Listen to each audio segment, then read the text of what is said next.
Good day, everyone. Welcome to the TOEIC Reading Practice Part 7, Reading Comprehension with the topic, Learning how to answer questions dealing with charts, tables, forms, and double passages. I am Teacher Addie, and I'll be your teacher for today. In this part, we will be reading and analyzing passages within a given time and answer the corresponding questions. Therefore, it requires good comprehension. Here are a few tips to help you understand the lesson for today. First, understand the parts of charts, tables, and forms. This will help you quickly identify the parts of the passage, or chart, or table where the information you need can be found. Second, skim the questions and passage to find information quickly. This will help you identify which part of the text is referred to. Then, compare the answer choices to that part of the chart, table, or form. Third, be careful of the small print. Charts, tables, and forms may include notes or extra information at the bottom.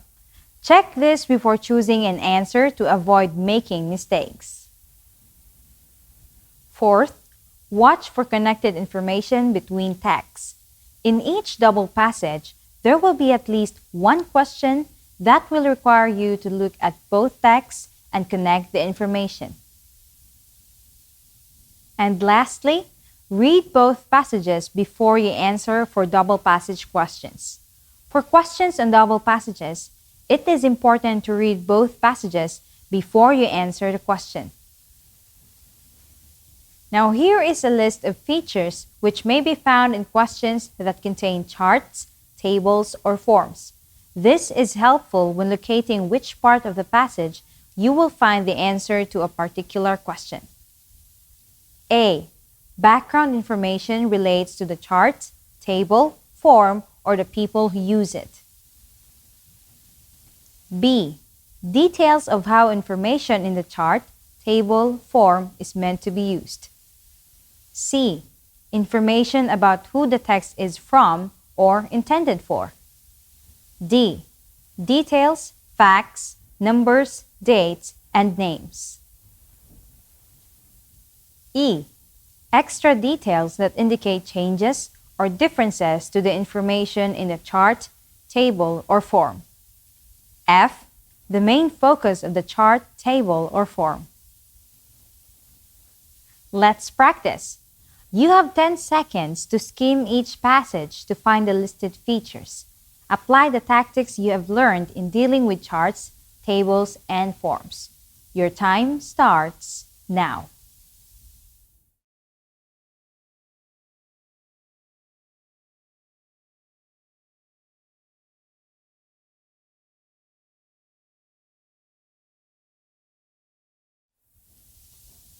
Time's up.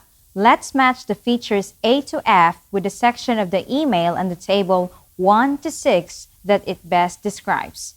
Number 2, letter A, background information relates to the chart, table, or form, or the people who use it, has been done for you.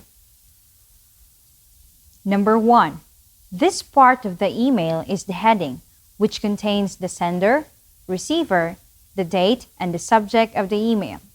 What is the answer? Correct. It is letter C. Information about who the text is from or intended for. Since number 2 is done, let's proceed to number 3. Notice the last sentence in the email.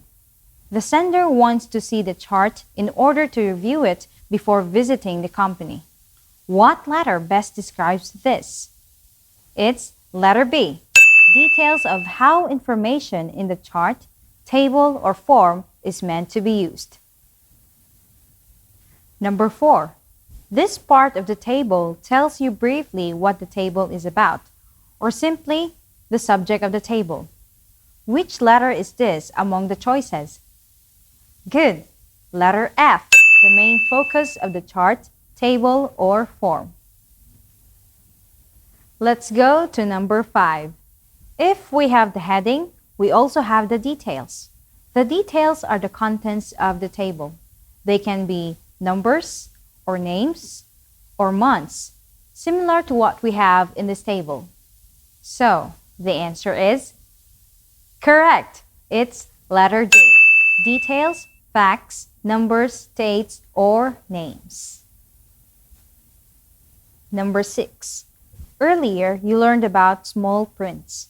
They are the ones usually located at the bottom part of the passages that affect some information from the table. Small prints are usually accompanied by the symbol asterisk. Among the choices, what best describes this? Yes, it's letter E. Extra details that indicate changes or differences to the information in the chart, table, or form. Since we're done with the features for the charts, tables, and forms, let us now apply what you learned from earlier. Read the double passage, an advertisement, and an email. You will have 20 seconds to read both, 10 seconds for the advertisement and 10 seconds for the email. You may pause the video if you need more time to read. Your time starts now.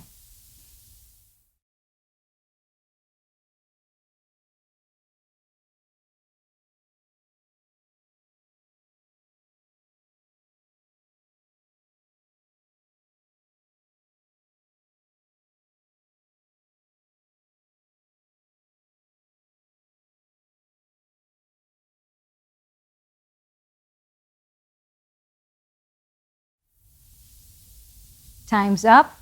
Now, read the questions and quickly identify, by checking the appropriate box, where on the passage you should look to find the answer. Question number 1. How did Calvin Adams find out about the apartment? The answer to this can be easily pointed out from the first sentence of the email. Therefore, our answer can be found in the email. Question number 2. What feature probably attracted Kelvin to this apartment? On the second sentence of the email, Kelvin states his interest of the apartment. On the next sentence, he gives his reason that his family wants to move closer to the town center, meaning he is interested with the location. The location is mentioned in the advertisement too. So where can we find the answer? Both. We can find the information from the email connected to the advertisement.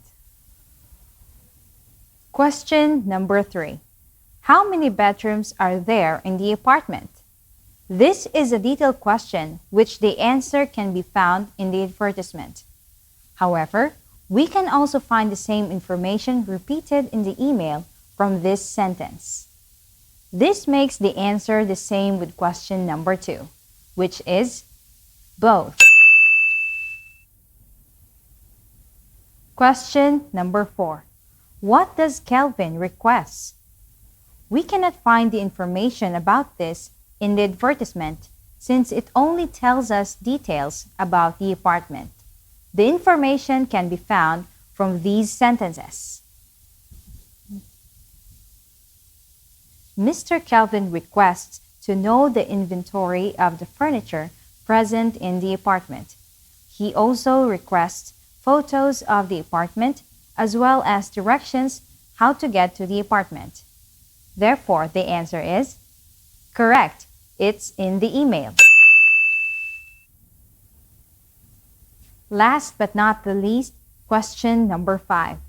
Which of the following is likely to be a problem?